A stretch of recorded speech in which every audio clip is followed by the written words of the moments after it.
how would I want to do it? I would want to register a company which is owned by a trust. But then coming to what you have just mentioned now, having to register your property under your trust. Remember, we have matrimonial homes, we have investment properties. Now, if you would want your matrimonial home to be under your trust, I would agree with you 100%. But then if then you would want to register your property under a trust, which is an investment property, then I would have to sit down with you, because I would need to understand, one, would you want to trade using a trust? Because trading using a trust is very expensive. And then again, how do you then try and find a balance in terms of not paying too much tax when you want to trade using a trust? Because then that's when I can sit down with you, then I can be able to try and discuss the strategy behind it. So would you say that we are scared of opening a trust? I think yes, a lot of us, I would say that they are scared in terms of registering a trust. One, there is a myth that the trusts are very expensive to maintain. I don't know where that is coming from, but remember, when you register a private company, you have to appoint an auditor, or you have to appoint an accountant. So it's the same thing as registering a trust. You have to appoint an accountant. So appointing that accountant, then you're appointing a person that will be able to guide you properly.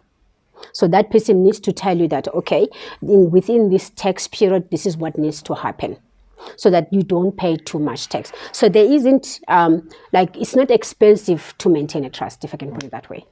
Okay. Suspect, you spoke about two properties, right? The first one, it's hard to say, but you said matrimonial something. Matrimonial. Matrimonial. Yeah. Thank you. Matrimonial home, and then you said the property, right? What is, for the guys that may not know, what is that? Okay, a matrimonial home is your home. Okay. So we say matrimonial because obviously when you're married and then you bought it with your spouse or your partner. So matrimonial property is your home, and then the investment property is the one that so that one doesn't have income. So whatever property that generates income, I call it an investment property. Cool. So Suspect, you spoke about something, right? You spoke about the shareholder agreement, and most of the time we don't really have shareholder agreements. You stole my question, brothers, or be it that it's sisters, or be it that it's friends. We don't have shareholder agreements. What are the, I mean, there are a lot of things that are there on the document, I'm sure. But what are the three most important things that you may say that these tend to be the problems, and you should actually put it on the shareholders agreement? On the shareholders agreement, the most important thing, I would say, are three of them. One is, how does this document help us in terms of understanding how we are going to work together? One. And then number two, what should happen should one of us decide not to have any commitment or any effort? Number three, what happens if one dies, or what happens if it has to be dissolved? So it's like dissolution, it's like breach, if I can put it that way, if someone breaches the contract. So when you breach a contract is when you are doing what you are supposed to do according to the contract. And also I would say the number one then is like the actual purpose of having the contract. So Suspect, right, you talked about in terms of a family trust, right?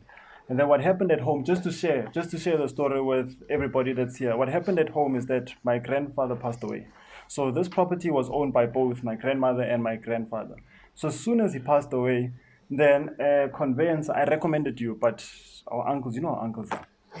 You know how uncles are. But anyways, no beef. So he was like, no, it's sorted. What happened then is that my grandmother was then forced to pay from the lawyer. The lawyer told her that she needs to pay transfer costs because it was under personal capacity. So it was under both of their names.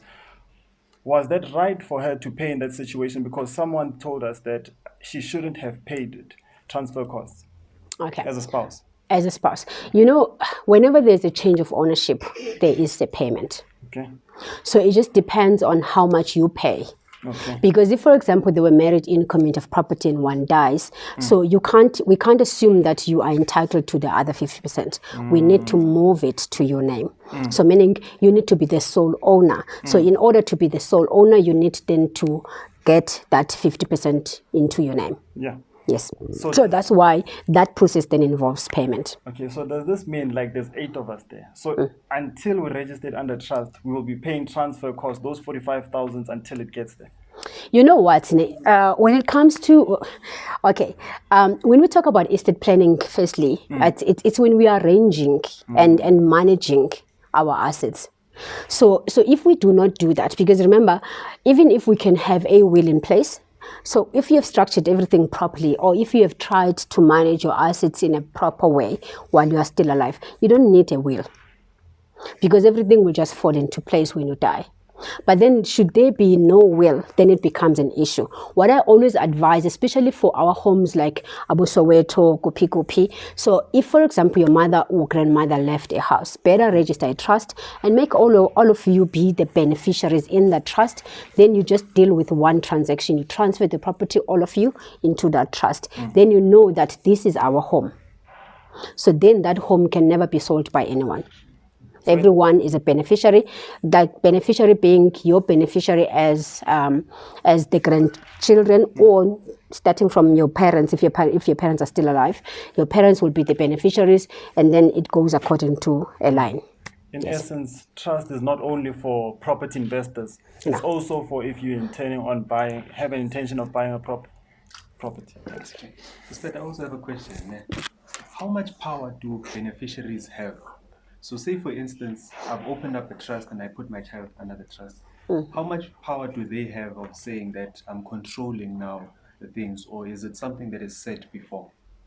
You know what? Beneficiaries do have powers. That is why we can't chip and change them.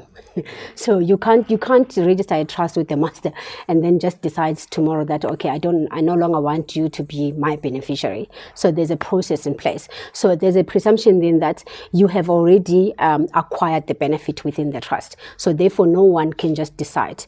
Because remember, when you register a property into that trust, you're not registering as trustees. You can be a trustee and a beneficiary, but as trustees you can't just decide as you please. So you need to decide together with the beneficiaries, especially if they are majority age, because they are part of this. So the property that you are the property that you're managing, if it's registered under the trust, you don't manage it for yourself, you manage it for the beneficiaries. So that is why they have a say. So sister, just as an add-on on that one, we have beneficiaries. Say, for instance, we open up a trust, right? I put my kids under as beneficiaries. And then something happens between myself and them. And now I decide that I want to remove them. Do I not have those powers to remove them? It's a high court application. You can't just remove. That's